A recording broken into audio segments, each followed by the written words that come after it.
Police pull over an Uber driver for having his brake light out. Rather than issuing him a ticket, they get him out of the car and begin questioning this driver about his travels, where he picked up the current passenger, where he would drop him off, and all of this because the car was earlier seen within the vicinity of a known drug house that was being surveilled by the police. They eventually get the consent of the driver to search the vehicle. Of course, they find nothing.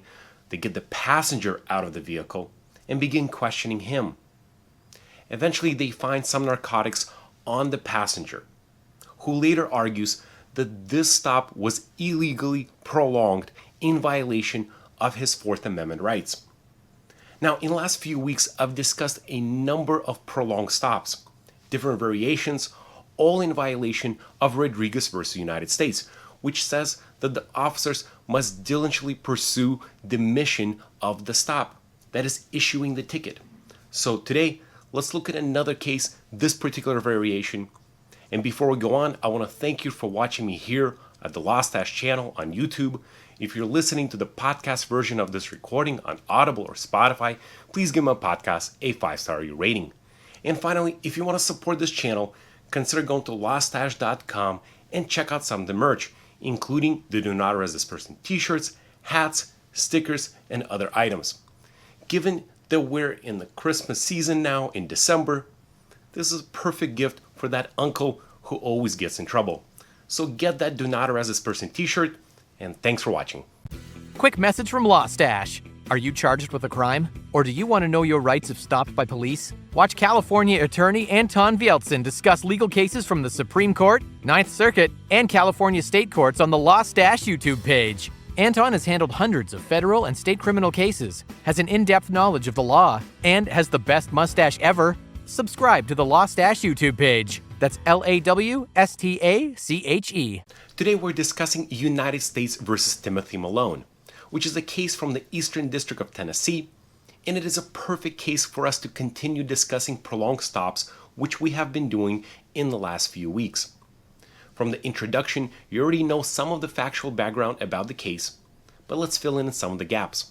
As you already know, officers conducted a traffic stop of an Uber driver because he had his brake light that was out. Rather than issuing him a ticket, they asked the driver to get out of the vehicle to question him about his recent travels.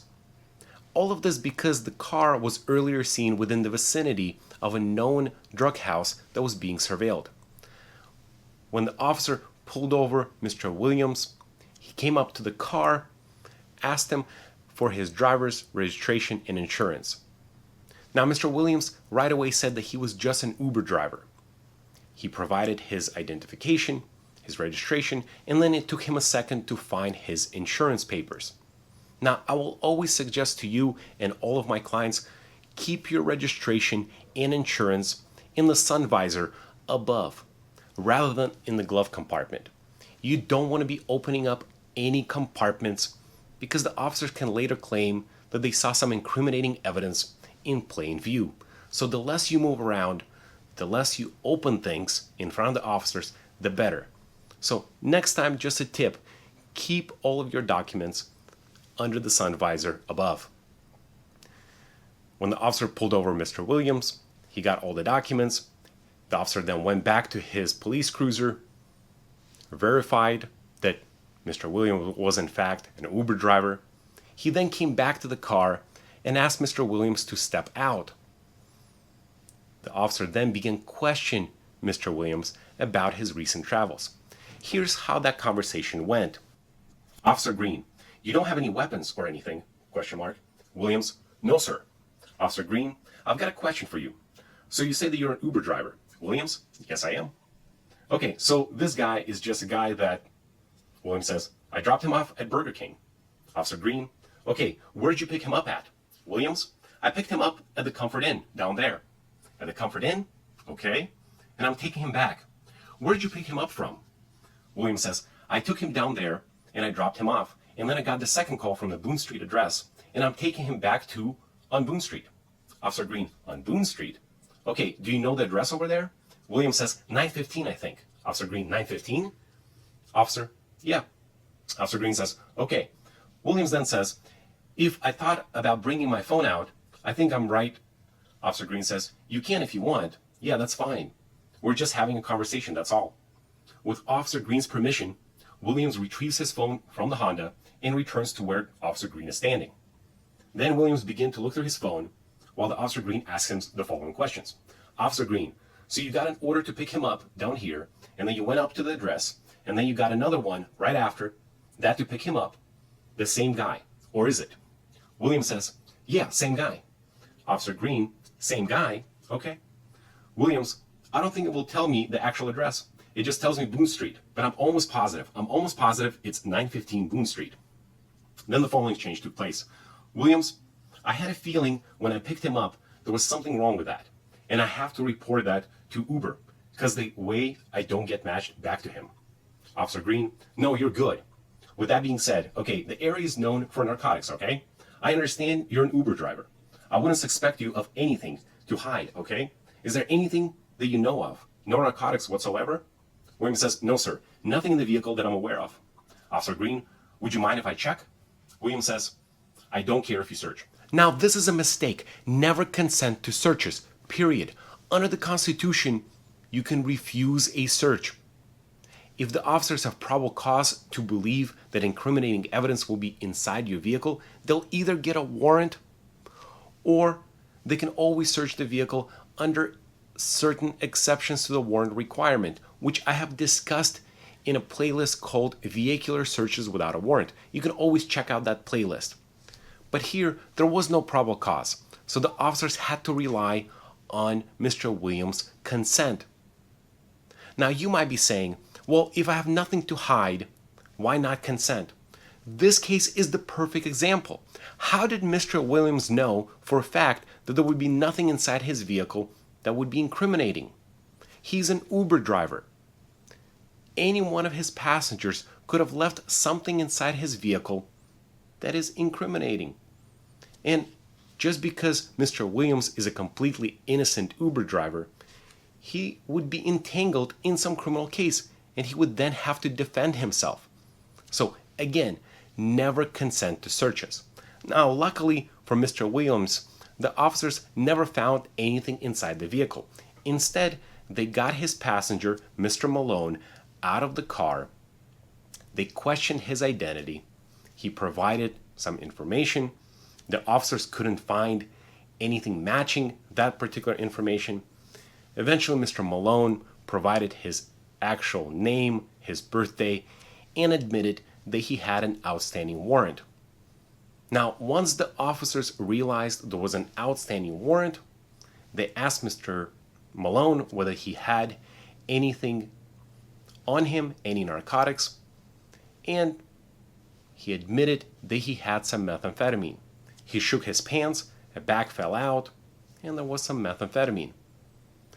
Now, this individual now gets charged with conspiracy to distribute 50 grams or more of methamphetamine, and Mr. Williams is free to go. Now, if you're questioning why there's always that 50 grams or 100 grams, there's always that number of grams, not the actual amount that was found, but a rounded number. Well, that comes from the statute. It essentially means that the government has now triggered a mandatory minimum. Usually there's a 10, 5, or 15, or 20 years of mandatory minimum sentence. So once the government charges somebody with a particular number of narcotics, an actual weight, they're probably triggering a mandatory minimum.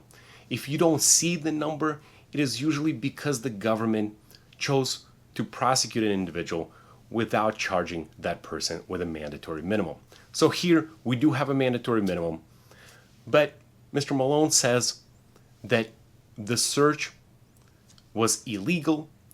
All the conversations that he had with the officers were also illegal and should be suppressed.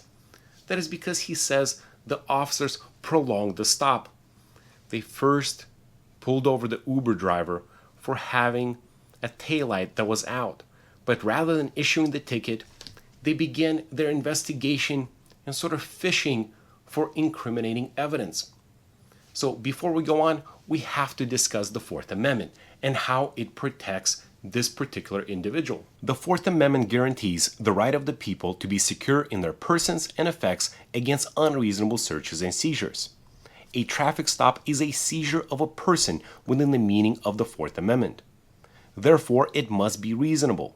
At its inception, a traffic stop is reasonable if there was probable cause to believe a traffic violation occurred, regardless of the officer's subjective motivation for making the stop. However, a lawfully initiated traffic stop can become unreasonable if it exceeds the scope or duration necessary to address the traffic infraction. If an officer exceeds the scope or duration of a traffic stop, he must have reasonable suspicion of criminal activity to continue the stop on unrelated grounds. Mr. Malone asserts that Officer Green's questioning of his Uber driver, Mr. Williams, had nothing to do with the initial traffic stop. That is, the conversations about the travels had nothing to do with the broken taillight, and thus the stop was prolonged. Mr. Malone also says that there was no reasonable suspicion that criminal activity was afoot to justify prolonging the stop. The Supreme Court explained the lawful parameters of a traffic stop in Rodriguez v. United States. A seizure justified only by a police-observed traffic violation becomes unlawful if it is prolonged beyond the time reasonably required to complete the mission of issuing a ticket for the violation.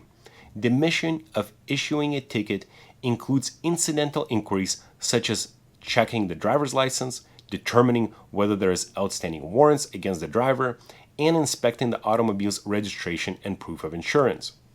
Once the tasks tied to the traffic infraction are or reasonably should have been completed, the officer no longer has authority to continue the detention. The court then applies the rule in Rodriguez to the facts in this case. Extension of a traffic stop without reasonable suspicion that criminal activity is afoot is illegal and violates the Fourth Amendment. Now, this is a bright line rule. Of course, Officer Green was permitted to stop the vehicle because it had a broken taillight. The brake light was out. Of course, the officer was permitted to ask Mr. Williams for his identification documents, registration, and insurance. This was all incidental to issuing a traffic citation. But once the officer verified the information, he was supposed to issue the ticket. Instead, he completely abandoned his mission and instead asked Mr. Williams to get out of the car to begin questioning him about his recent travels. Now, Officer Green later testified in the suppression hearing that the reason he began questioning Mr. Williams because he wanted to figure out whether this vehicle had any ties to the drug house and whether there would be any narcotics inside the vehicle, which was completely different from issuing the ticket. It had nothing to do with the traffic violation. The conversation between Officer Green and Mr. Williams only lasted 2 minutes. In fact, if you look back at my video, you will see that I read you the whole conversation. And again, it lasted only 2 minutes. But just because this detention was brief doesn't mean that it doesn't violate the Fourth Amendment. And here the court says, even a 2-minute extension violates Rodriguez because it had nothing to do with the mission of the stop, that is issuing the ticket for the taillight. If you learned something about Rodriguez, if you now understand a little bit more about how prolonged stops operate, never consent to searches. This is my one tip to you. Never consent to searches, period. And here, this case again teaches us that Rodriguez is a bright line rule. Officers cannot prolong the stop. I often see in the comments under my videos people suggesting that a 5 or a 10 or a 15-minute period should be deemed unreasonable. This is not about the time frame. It is whether the officers are pursuing the mission of the stop or if they're abandoning it or deviating from issuing the ticket. Again, if you learned something today, I hope you give my video a thumbs up. If you're new to the LAWSTACHE channel here on YouTube, hit that subscribe button. If you're listening to the podcast version of this recording on Audible or Spotify, please give my podcast a 5-star review rating. And finally, if you want to support this channel, consider going to lawstache.com and check out some of the merch, including the Do Not Arrest This Person t-shirts. Thanks for watching.